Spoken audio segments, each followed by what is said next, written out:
Hi guys, welcome back to my channel, Awakem. Welcome if you're new, I'm Emma and I make videos on intentional living, minimalism and life organisation and planning. In today's video, I'll be setting my budget for February 2022. So same as last month, I take my already prepared monthly planner from my journal, have a look at what I have going on so that I can budget for these events and enjoy them guilt and worry free. For the unexpected events, I now have sinking funds folders or the flexibility to take money from cash expenses if I really need to, because I don't under budget for any of my expenses anymore. However, the theme I ended January's budget review video with was say no. Quite simply, say no to anything you don't need, can't afford to buy, can't afford to do. You may have to let other people down, but you'll only end up letting yourself down when you can't afford to pay your essential bills or put food on the table. Trust me, the more you learn to politely say no to these things, the easier it will get and the quicker your folders or savings accounts will fill up. Okay, so let's see how February is looking. Key events include my two daughters' birthdays 1 week apart. Crazy. Both girls will have had their parties by these dates, so we'll either go for a Nando's or get a takeaway with family who'll want to call over and see the girls and give them the gifts. My nephew's birthday is on Valentine's Day. I'll just need to buy gifts but won't be going anywhere to celebrate these things because I'll be in work. And my sister-in-law's birthday is a few days later. I don't think she has any plans, but I have had a few chats with my brother about getting together for an Indian, so during this week will be good. We're going out with my boyfriend's sister to a trampoline park, and my friend has booked a retreat for an entire day here. She's already paid £60 for my ticket, but I'm going to use money I was gifted for my birthday to pay her back for this. The kids are off school for half term during the last week of the month, so I'll need to make sure I have some money for this time. There's nothing else planned and there simply can't be because it's already going to be a busy and expensive month for me. Here I have my budget sheet and budget review sheet for February all set up. I've gone ahead and written in my fixed expenses. Income I'm paid on the 28th of the month. From work, £3,100. This month I have an additional £150 income from my boyfriend, who is contributing £80 towards his share of the car insurance. He's going to give me this in cash every month going forward. And an unexpected £70 from my mum and dad, who have wanted to contribute towards my girls' birthday parties. So I'll just call this family, and I have this already. My total income this month is £3,250. This will cover 4 weeks of expenses from Monday the 31st of January to Sunday the 27th of February. Fixed expenses, these are all pretty much the same every month. My mobile phone contract ended, so I went for a SIM-only deal with BT, who already provide my broadband. But I've had a couple of issues with this. First, they miscalculated my bill and overcharged me £50, so we'll be refunding that to me. I'm not factoring this in anyway until it's back on my account. Second, the signal on my phone wasn't good enough, so I've cancelled my SIM-only deal with BT. My boyfriend has got me a £10 SIM-only deal on top of his mobile phone contract, and he's going to pay for this for me, which is very kind. Lydia, my very soon-to-be 16-year-old daughter, has a fixed amount of £120 paid into her bank account for pocket money, bus fare and school lunch money. I did this for the first time last month and I'm pleased to say it went really well. I believe I gave her less money than I normally do when I'm drip feeding fivers and tenors on demand and buying random bits through the month. I don't think she fully appreciated how much she was getting this way. Getting a lump sum in a bank for her to manage herself, I think, has made her feel, and she needs to be, responsible. And she was. She has money over even now and hasn't asked me for a penny extra. The other direct debit amounts are all remaining the same. I'm leaving a bank buffer of £15. I've already got a spare £30 in my account, and once BT repay me what they owe me, I'll have around £95 in my bank buffer for anything unexpected. Total for fixed expenses is 1380. So from my income of 3250, take away 1380, I am left with 1870.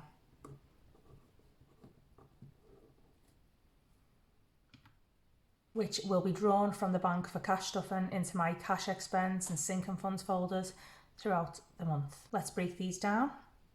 Cash expenses, so groceries, a budget £100 a week, so £400 for the month. This was plenty last month. I actually managed to save some money in this category and used it to top up my emergency fund, but I don't want to leave myself short, so I'm keeping it at this.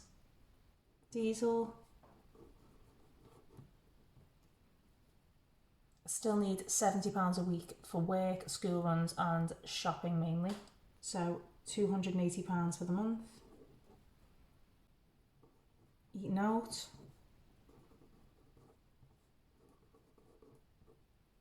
I normally budget £80 a month for this, but my daughter's birthdays are coming up and we'll either go out for meals or get takeaways with family, so I'm increasing this for this month only to £150. Pocket money.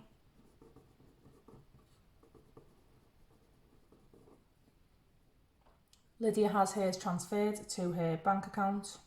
I normally stuff £20 for Bella for the month, but I'm going to give her £25 this month because, to be fair, she's actually been putting it away, saving some of it in a tin. Car cleaning. I'm sticking with £30, which gets me two £15 valets. And window cleaning costs me £10 a month. So I'll go ahead and add up my cash expenses. These total £895. From what I have left over here of 1870, I'll take away 895 for sinking funds and savings.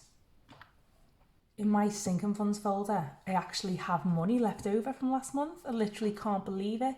There's a whole £410 in there, so I'm excited to add more to that. My first sinking fund is days out.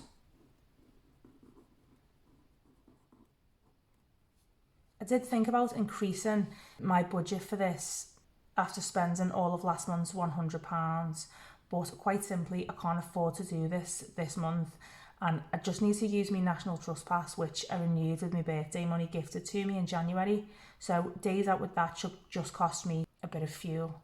This will come in really handy when the kids are off school. I have got one day out at a trampoline park planned, but I'll have plenty for that with my budget of £100. Gifts.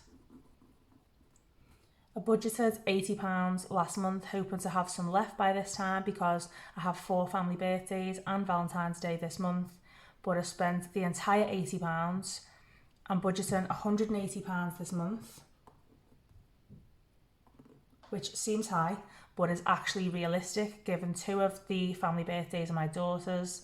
I haven't just plucked this figure out of thin air. I've decided on gifts I'm going to buy for people and thought about all the extras like cards and gift wrapping. You'll get to find out what gifts I actually buy in my weekly videos. Health. To be prepared for things like dental or prescriptions, I'm putting away £50 every month, so I now have £100 in here. Clothing.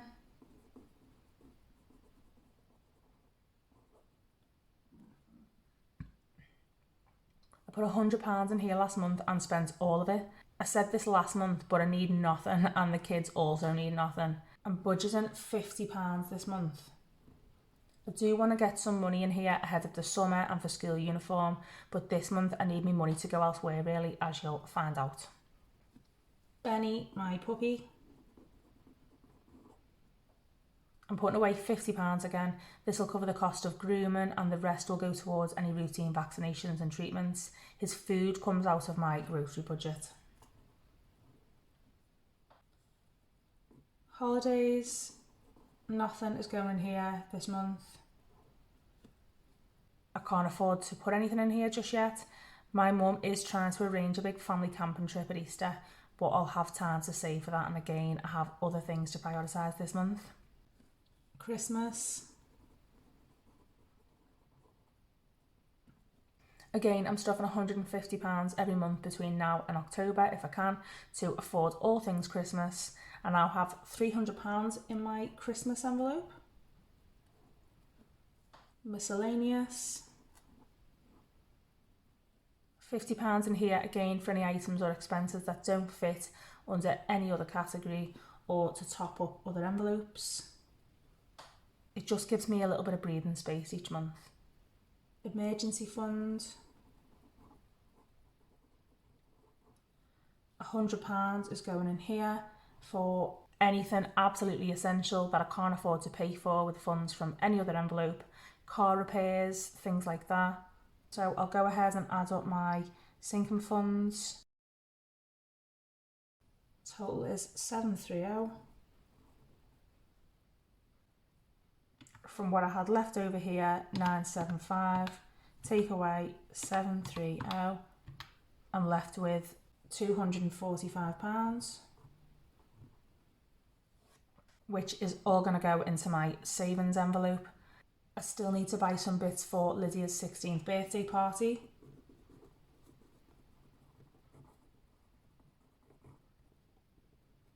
And pay the balance on her party tent. So I'm putting £145 away for that. And because Lydia leaves school this year, she will be going to her school leavers prom in June. We went to look at dresses for the first time today, and let's just say it's not going to be cheap. So yes, I really need to start saving early. Lydia's prom.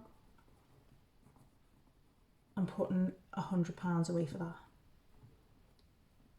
Total of savings is 245.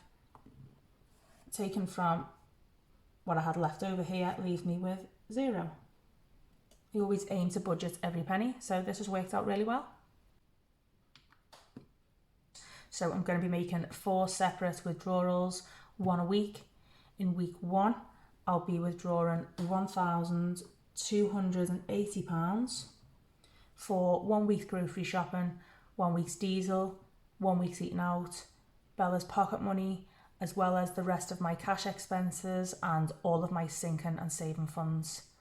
I'll then withdraw £250 for week 2 and £170 a week for weeks 3 and 4 for diesel, groceries and eating out.